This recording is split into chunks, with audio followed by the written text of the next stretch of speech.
good, y'all? It's the one and only King Cal 516 live in the mix, and this is the Swish Flames podcast.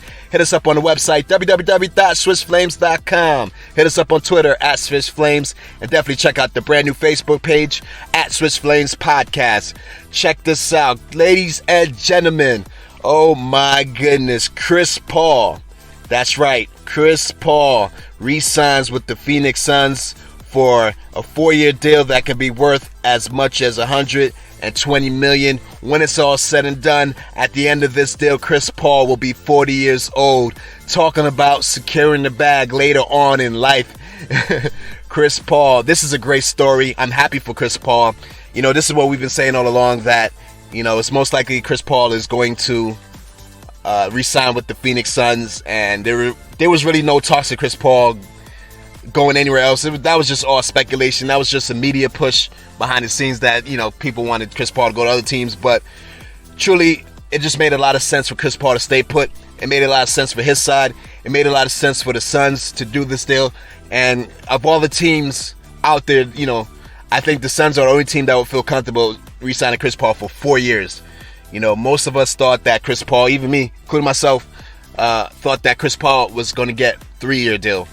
But he was able to get a 4-year deal. So, I mean, it's amazing. So shout out to Chris Paul.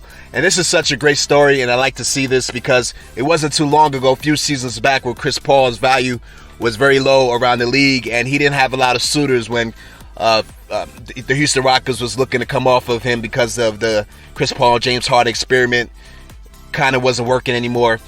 And basically, Chris Paul's value around the league was down, and rightfully so. I mean, he was coming off consecutive seasons of, you know, getting injured and hurt, so his durability was an issue. And production, also, people was wondering about his production, you know, moving forward being an issue. And so Chris Paul had a team which was in a rebuild, OKC, which, you know, had some space. They traded Russell Westbrook to the Rockets. Rockets trade Chris Paul to the OKC. And OKC the whole time knew they were in a full rebuild, so we're just using the Chris Paul deal just to, you know, rebuild his value and then trade him for, you know, some trade assets later on. And they were able to flip him, but I think OKC got way more out of the deal than even they expected, because Chris Paul, who was a man on a mission, who changed his diet, changed some of his routine to try to put himself in the higher level, because Chris Paul knew ultimately he wasn't trying to end his career in a team that was in a rebuild. So the only way he was going to get out of OKC was he had to rebuild his image, and he had to, you know, show that he could be healthy on the floor. And, you know, like I said, he went through a whole change behind the scenes, and it really worked out for him. And this is why this is such a great story. So he goes to OKC, and a team that was not looked upon in the West to make the playoffs made the playoffs. You know what I mean? They end up losing against the Rockets in a 7-game series, but they overachieved, and most people, you know, who looked at that team said they overachieved and looked highly of Chris Paul because they know Chris Paul was a large component. So he showed how his leadership was still a big deal, and he was one of the best floor generals still in the league. And that's why this is such a great story. So long story short, you got last offseason. Now OKC's looking to try to flip him for some assets, and they were able to flip him to the Phoenix Suns, who, you got to think about this, the Phoenix Suns had Monty Williams in the fold after one season last year. And so Monty Williams had some understanding of who Chris Paul was, because he coached Chris Paul in the past. And so now Chris Paul has somebody in the Phoenix organization who's an insider, who knew who he was and what he brought to the table, which kind of helped with that situation. And also just seeing what Chris Paul did with those youngsters in OKC, now you got to think about how a Phoenix Suns team is looking at that, and just knowing that they need just a little bit more leadership on their team to take it to the next level. So, hey, Chris Paul just did it with this team. Why couldn't he do it with our team? And so Phoenix went after Chris Paul, and the rest has been history. And this is why I totally believe there was never a doubt of Chris Paul returning his first season with the Suns. They go to the NBA championship. Now, you can say what you want to say, that, oh, it's because of injury, yada, yada, yada. I get it. I understand what everybody will say, but all I will say is this. Everybody has the same opportunities. Everybody has the same risk. And so Phoenix could have got injuries too along the way that could have hampered their season. They were lucky. They didn't. part of winning is luck as well. You need a little luck on your side that your team stays healthy. And so because everybody's going through the same situation, if we want to every single year, we can go through a situation where this team wasn't fully healthy and maybe they would have won a series.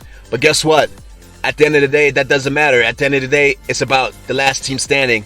And so Chris Paul was able to get the Suns to the finals. They didn't win it all, but for a first season and that kind of turnaround, that goes to show you the kind of leadership that Chris Paul brings to the table. So this is a no-brainer. I thought, once again, that it'll be a 3-year deal, but it ended up being a 4-year deal. So shout out to Chris Paul.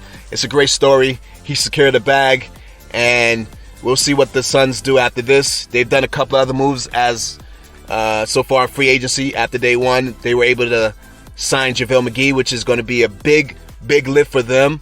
Backing up DeAndre Ayton, especially with Dario Saric going to be out for a while after he got injured in the finals. They lost Torrey Craig, but they got a lot of wing depth there, so I don't think that's a big deal. And they re-signed campaign, so they're going to basically bring back the core group. We'll see if they do any other additions on the fringes. But the Phoenix Suns, the one advantage they're going to have next year is Devin Booker should get better and have more confidence. Aiden's got better this past season, and he's showing to elevate his game again this season with more confidence. When you get to the finals, even if you lose, there's going to be a confidence that you could do it. You know what I mean? It doesn't guarantee anything because the West is a tough beast, and we know that. But, if you're the Suns, you got to be confident that, hey, you got a very young core, and they already made the Western Conference Finals, and they made the NBA Finals. And so if you're the Phoenix Suns, knowing that you got young superstar and Devin Booker to carry you for years to come, locked under contract, you got to be feeling good with yourself. So Chris Paul is going to be this guy that's going to continue being that leader, and he's kind of like the bridge now. He's going to bridge this team into the next phase where Devin Booker is ultimately just going to be the main guy who's going to be leading them in the future. All right, so with that said, it's your boy King Cal 516. We got more reports coming, so hold tight. Make sure you check out the YouTube page, on YouTube, Swish Flames Podcast. And with that said, if you feel so inclined, you could donate to the Cash App @ King Cal 516. See you next time. Peace.